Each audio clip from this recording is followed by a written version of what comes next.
Hi, this is Moshe Morris. Welcome to the Web Yeshiva and welcome to our special Elo Zman program. I welcome you all to this year and look forward to learning with all of you. I just want to give you a brief introduction of what we're going to be doing in this brief period of time. We're going to be focusing B'Gadol on Perek Chaf Gimel, that's of Sefer Vayikra. But B'Katan, in particular, we're going to be focusing on three psukim, or really two psukim within this chapter. However, it's worthwhile and important to get a sense of the general structure of this chapter when we look at these two psukim, so I don't want to ignore the larger picture, and therefore I want to kind of just have us start with familiarizing ourselves with this chapter. To that end, this is what I'd like you to do to start off with. I'd like you to first of all try to read the first three psukim of this chapter. These are not necessarily the easiest psukim. Do your best. Try, if possible, to do it in Hebrew. I know for some of you that's harder, for some of you that's easier.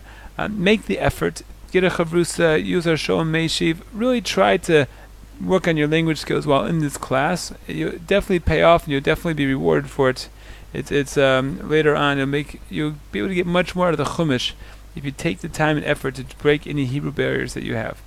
With that said, familiarize yourself with the first three psukim of this chapter. After that, you kind of skim and get a general sense of the subjects of the other sections of this chapter, to kind of familiarize with the structure of Perek Chaf Gimel. We want to know how it kind of flows, what it talks about, what it deals with. So you don't necessarily need to go into all the details and understand each little keta or paragraph here well, but you should have some sort of sense of what's it discussing, what's the topic of each chapter, or of each paragraph. What you really though want to spend our time focusing on are these three psukim right here, pasuk Chaf Gimel through Chaf Hey. Here I'd like all of us to really make the effort to be able to read these psukim in Hebrew. Again, find somebody local who can help you. Use our show Meishiv. If you can have it, if there's a translation you have that can help you be able to read the Hebrew as the Hebrew, independent of the translation at the end of the day, use that. Our show Meishiv, email me, whatever it takes. Try to go and be able to read these three psukim inside properly. I will help you in Shir also. I'm here for that, and I'm happy to do it. So please make the effort and it will be rewarded. But in addition to being able to read these psukim inside properly in Hebrew, I'd like us to try to think about them also.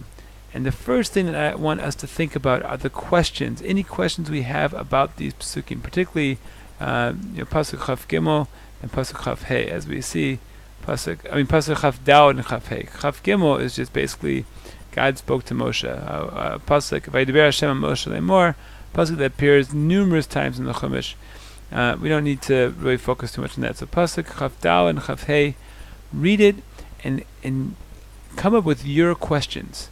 By your questions, I mean the things that bother you, the issues that you notice, information that you feel is lacking, something that you don't understand.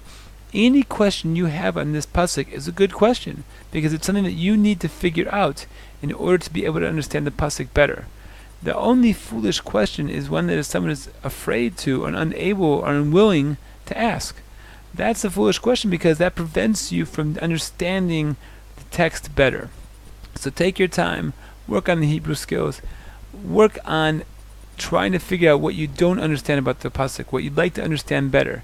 Later on, we'll have plenty of time to try to come up with answers. Answers are important, obviously. Answers are what we ultimately want.